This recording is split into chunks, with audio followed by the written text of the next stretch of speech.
નમસ્તે, તો તમારું સંગીતાસ કિચનમાં સ્વાગત છે। તો આજે આપણે આ બિસ્કિટ વડે કેક બનાવવાના છે। તો અહીં મેં happy biscuit, good day biscuit બધા અલગ અલગ પ્રકારના બિસ્કિટ લીધા છે। તમે ચાહો તો તમે એક જ પ્રકારના બિસ્કિટ અહીં લઈ શકો છો। હવે આપણે આને પેકેટમાંથી બહાર કાઢી લેવાના છે। આવી રીતના મેં અહીં પેકેટમાંથી બિસ્કિટને બહાર કાઢી લીધેલા છે। જો તમે ખાલી ઓરિયો બિસ્કિટનો જ કેક બનાવવા માંગો તો તમે ખાલી ઓરિયો બિસ્કિટ પણ લઈ શકો છો। આવી રીતના હવે મેં બધા બિસ્કિટ કાઢી લીધા છે। હવે મેં અહીં એક જ ક્રીમવાળું બિસ્કિટ લીધું છે, તેમાંથી આપણે બધી ક્રીમ કાઢી લેવાની છે, જેનાથી આપણે જે પીસીએ તો તેમાં ગોટા ન વળી જાય। તો આવી રીતના આપણે બધી જ ક્રીમને કાઢી લેવાની છે, જે આપણે ઉપર ડેકોરેશન કરવા માટે કામ લાગશે। આવી રીતના ચમચી વડે આપણે ક્રીમને કાઢી લેવાની છે। અહીં મારે એક જ ક્રીમવાળું બિસ્કિટ છે, તો મારી ક્રીમની ક્વોન્ટિટી ખૂબ જ ઓછી છે। તો આવી રીતના આપણે ચમચી વડે બધી જ ક્રીમને બહાર કાઢી લેવાની છે। તો તમે જોઈ શકો છો આ બધી ક્રીમ બહાર નીકળી ગઈ છે। તો હવે આમાં થોડુંક જ ઠંડુ દૂધ ઉમેરીને આપણે આને ક્રીમના ફોર્મમાં કરી દેવાની છે। આવી રીતના એકદમ ચમચી વડે મિક્સ કરતું જવાનું છે, તો એકદમ આ ક્રીમના ફોર્મમાં આવી જશે।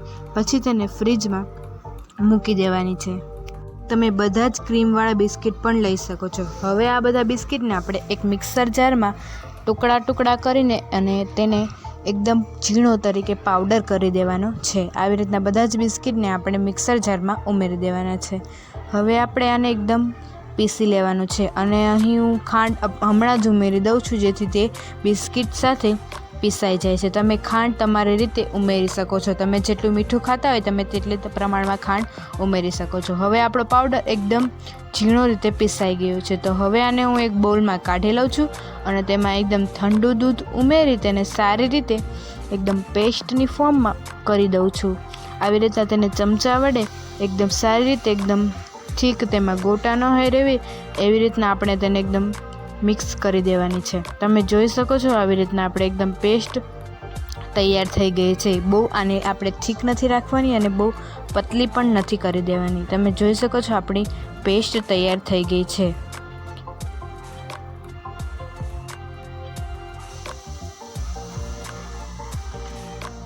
હવે મેં અહીં એક કેકનું મોલ્ડ લીધું છે। તમે કેકનું મોલ્ડ ન હોય તો તમે એક તપેલી પણ લઈ શકો છો, નહીંતર સ્ટીલનું વાસણ પણ લઈ શકો છો। હવે મેં અહીં એક ચમચી જેટલું તેલ તેમાં નાખી દીધું છે અને થોડોક મેંદો તેમાં ડસ્ટ કરી દેવાનો છે। આવી રીતના તેને ઠપકારતું જવાનું છે, તેથી મેંદો આખામાં ફેલાઈ જાય। આવી રીતના તેને મેંદો નાખશું તો તે આપણો કેક નીચે તળિયે ચોંટશે નહીં। તમે જોઈ શકો છો મેં અહીં મેંદો તેમાં ડસ્ટ કરી દીધો છે। હવે આપણે આપણા કેકના બેટરમાં આપણે અહીં ઈનો ઉમેરવાનો છે। આપણે એક ચમચી જેટલો અહીં ઈનો ઉમેરવાનો છે। આવી રીતના ઈનો એકદમ છેલ્લે જ ઉમેરવાનો છે, જેથી આપણો કેક વધારે ફૂલે। હવે આપણે આને એક જ ડાયરેક્શનમાં એકદમ સારી રીતે મિક્સ કરી દેવાનો છે અને આપણે કેકના મોલ્ડમાં નાખી દેવાનો છે। આવી રીતના કેકના મોલ્ડમાં આપણે નાખી, તમે જોઈ શકો છો મારી થિકનેસ કેવી છે। તો હવે આપણે આ કેકના મોલ્ડમાં આપણે નાખી દીધું છે, તો આપણે એકદમ આવી રીતના ઠપકારશું તો બધું જ બેટર આપણું બધી સાઈડ ફેલાઈ જાય। હવે મેં એક અહીં તપેલી લીધી છે, તમે કુકરમાં પણ બનાવી શકો છો। એમાં એક વાટકીને ઊંધી કરી દીધી છે અને આપણે તેમાં આપણું મોલ્ડને એકદમ ફિટ કરી દેવાનું છે અને પછી તેને ઢાંકી દેવાનું છે અને આને ચડતા 20 થી 30 મિનિટનો સમય થાય છે। તમે જોઈ શકો છો આપણો કેક એકદમ તૈયાર થઈ ગયો છે। તમે અહીં થોડાક ઉપર કેડબરીના ટુકડા નાખી દીધા હતા, એટલે આપણા કેક સારો દેખાય। તમે જોઈ શકો છો આપણો કેક હવે ઠંડો થઈ ગયો છે। તો આપણે હવે ચપ્પુ વડે તેની ધાર આપણે છોડાવી લેવાની છે, એટલે આપણો કેક એકદમ આસાનીથી બહાર નીકળી જાય।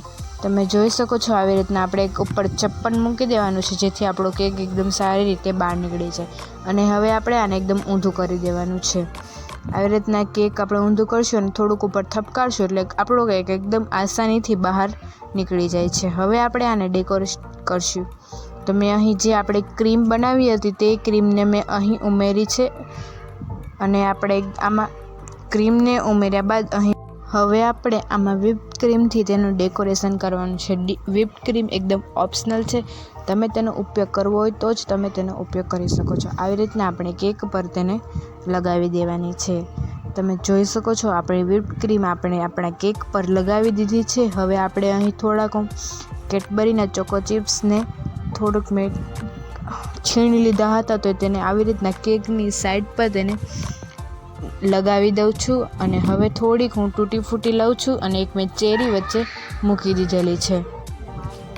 તમે અહીં તૂટી ફૂટીનો મેં થોડીક અહીં તૂટી ફૂટી પણ ગાર્નિશિંગ માટે મેં અહીં ઉમેરી દીધી છે. તમે પણ આવી રીતના ઘરે જ આવી રીતના કેક બનાવો અને મારી ચેનલને લાઇક, શેર અને સબસ્ક્રાઈબ કરવાનું ભૂલતા નહીં.